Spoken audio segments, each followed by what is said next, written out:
नमस्कार दोस्तों, और आज बात करेंगे लेज के बारे में।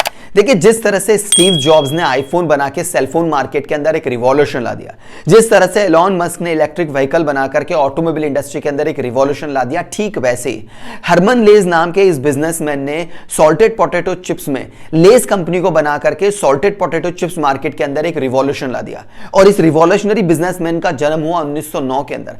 बचपन से ही गजब का बिजनेस माइंडसेट था। घर के पास एक पेप्सी कोला की दुकान से कम रेट में पेप्सी कोला की बोतल को खरीद के घर से थोड़ा ही दूर फुटबॉल ग्राउंड और बेसबॉल ग्राउंड में जो स्पेक्टेटर गेम मैच देखने आया करते थे, उन्हें थोड़ी सी ज्यादा कीमत में वो बोतल को बेच दिया करते और बचपन से ही गजब का पैसा बना लिया। और इन्हें सेल्स करना इतना पसंद आ गया कि बचपन से ही इन्होंने आइसक्रीम बेचना शुरू कर दिया, बिस्किट्स बेचना शुरू कर दिया। लेकिन किस्मत थोड़ी साथ नहीं दे रही थी। बार बार जब भी ये सेल्समैन की जॉब को ज्वाइन करते ना किसी दिन से इनकी जॉब चली जाती। लेकिन हरमन लेज ने अपनी हिम्मत नहीं हारी। इन्होंने जिस लास्ट बिस्किट फैक्ट्री में काम किया करते थे, बैंक से लोन लेकर के उस फैक्ट्री को ही खरीद लिया और फैक्ट्री खरीद करके ये बनाने लगे सॉल्टेड पोटैटो चिप्स और फैक्ट्री का नाम बदल के रख दिया HW लेज।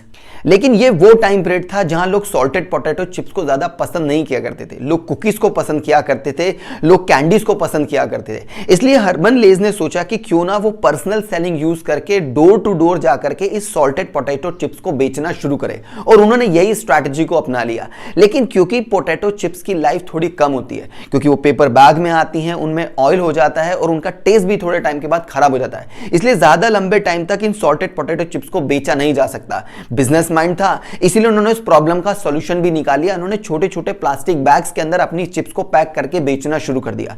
क्योंकि प्लास्टिक बैग की वजह से ना ऑयल की प्रॉब्लम आई, ना टेस्ट की प्रॉब्लम आई, प्लस सॉल्टेड पोटैटो चिप्स की लाइफ भी थोड़ी बढ़ गई। अब क्योंकि सॉल्टेड पोटैटो चिप्स की लाइफ बढ़ गई, इसलिए थोड़ी सेल्स भी मार्केट में बढ़ने लग गई, क्योंकि चिप्स ज्यादा समय तक मार्केट में रह सकती थी। अब सेल्स बढ़ी, डिमांड बढ़ी, तो इन्होंने अपने बिजनेस को मैनुअल सिस्टम से मशीनी सिस्टम पे लगा दिया। ऑटोमेशन सिस्टम में नई मशीन्स को लेकर आ गए। अब मशीन आ गई तो प्रोडक्शन बढ़ गया, प्रोडक्शन बढ़ा तो वेयर हाउसेस में ज्यादा चिप्स का कलेक्शन होने लगा। फिर हरमन लेज ने अपने बिजनेस में सेल्स को और बढ़ाने के लिए ग्रोसरी स्टोर और सुपरमार्केट के डिस्प्ले सिस्टम में अपनी चिप्स को रखना शुरू कर दिया और यहां से इनके बिजनेस की चांदी चांदी हो गई। यह कंपनी यूएस के अंदर सेकंड लार्जेस्ट फूड कंपनी बन चुकी थी और इनका रेवेन्यू हो चुका था तकरीबन $200 मिलियन का। लेकिन यहां से प्रॉब्लम आई इनको प्रोडक्ट लाइफ साइकिल के अंदर, क्योंकि देखिए हरमन लेज का लेज नाम की जो पोटैटो चिप्स थी वो मार्केट में इंट्रोड्यूस हो चुकी थी।